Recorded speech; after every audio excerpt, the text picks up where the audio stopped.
Hi friends, welcome to our channel. Friends, ఈరోజు మన వీడియోలో ఏంటి అంటే కరివేపాకు పొడి అండి. ఇది అందరికీ తెలిసిన రెసిపీ, కాకపోతే నా స్టైల్లో చూపిస్తాను అనమాట. ఈరోజు ఇది మనకు ఇడ్లీలోకి కానీ, దోశకి కానీ, రైస్లోకి కానీ, వేడి వేడి అన్నంలో ఈ కరివేపాకు పొడి కొంచెం వేసుకొని నెయ్యి వేసుకొని తింటే ఆహా ఏమన్నా ఉంటుందా. సో ఈ కరివేపాకు పొడి ప్రిపేర్ చేసుకోవడం చాలా ఈజీ అండి. సో అది మనం ఎలా ప్రిపేర్ చేసుకోవాలో ఇప్పుడు ఈ వీడియోలో మనం చూసేద్దాం ఫ్రెండ్స్. చూసాడు కదా ఫ్రెండ్స్, నేనైతే ఒక బౌల్ నిండా కరివేపాకు తీసుకున్నాను.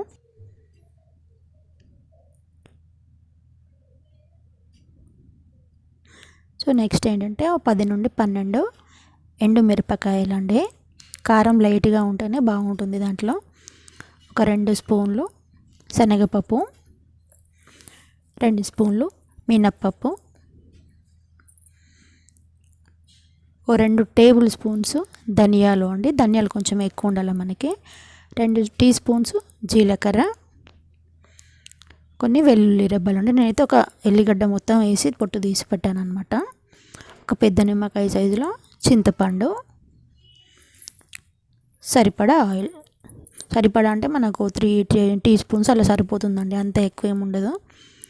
సో ఇక్కడ పాన్ పెట్టి కొంచెం ఆయిల్ వేసాను నేను.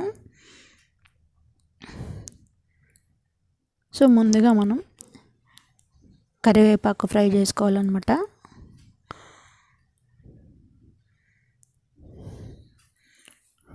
కడిగి తూడ్చేసి పెట్టుకోండి కరివేపాకుని. సో ఇది మనం చేసేటప్పుడు మాత్రం స్టవ్ మాత్రం లో ఫ్లేమ్లోనే పెట్టండి. లో ఫ్లేమ్లో పెట్టి ఫ్రై చేసుకోవాలి. మాడిపోయిందంటే మన టేస్ట్ మొత్తం పోతుంది కరివేపాకు పొడిది. సో అందుకని సో ఇది అయిపోయింది కదా ఫ్రెండ్స్, నేను తీసేసాను. సో ఇప్పుడు ఇంకా కొద్దిగంత ఆయిల్ వేసి మనం మిగతా అన్నీ ఉన్నాయి కదా ఇంగ్రీడియంట్స్, అవన్నీ ఫ్రై చేద్దాం అన్నమాట. సో ముందుగా శనగపప్పు, ఎందుకంటే ఒక్కొక్కటి వేగడానికి మనకు ఒక్కో టైం ఉంటుంది కాబట్టి త్వరగా వేగేటి కొంచెం లేట్ అయ్యేటివి ముందు వేస్తున్నాను అనమాట నేను. శనగపప్పు తర్వాత మినప్పప్పు అండి, తర్వాత ధనియాలు,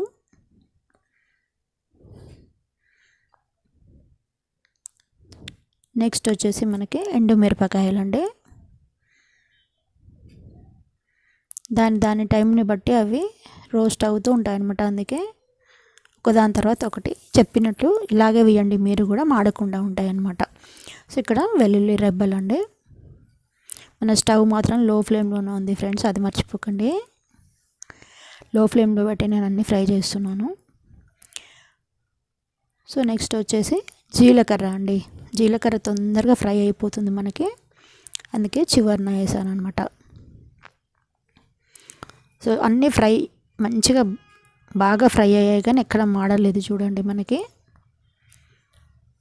సో లాస్ట్ను వచ్చేసి మనకి చింతపండు అండి, ఎందుకంటే అది కూడా కొంచెం పచ్చిగా వాటర్ ఉన్నట్టు అనిపిస్తుంది కదా, అందుకని అది నేను స్టవ్ ఆర్పేసాక వేసాను అనమాట చింతపండు. సో ఇది కొంచెం ఇలాగే పెట్టేసి కూల్ అయిన తర్వాత మనం మిక్సీలో వేద్దాం ఇది. సో ఫ్రెండ్స్ చూసారు కదా, మిక్సీలో వేసాను. ఇక్కడ మీకు సరిపడా సాల్ట్ వేయండి. నేనైతే 1 టీ స్పూన్ వేసాను సాల్ట్. సో మిక్సీ పట్టాక చూపిస్తాను ఫ్రెండ్స్ మీకు. సో ఇది అన్నమాట మన కరివేపాకు పొడి. ఎంత టేస్టీగా ఉంటుందంటే నాలుక బాగాలేనప్పుడు తినాలా, ఒక 2 ముద్దలు ఎక్కువ తింటాం అనమాట మనం, అంత బాగుంటుంది.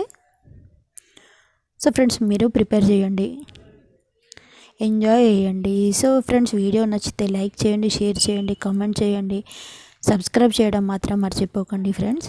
ఇలాంటి మంచి రెసిపీస్, బ్యూటీ టిప్స్ కూడా మన ఛానల్లో ఉంటాయి. ఒకసారి మన ఛానల్ని విజిట్ చేయండి, వీడియోల్ని చూడండి.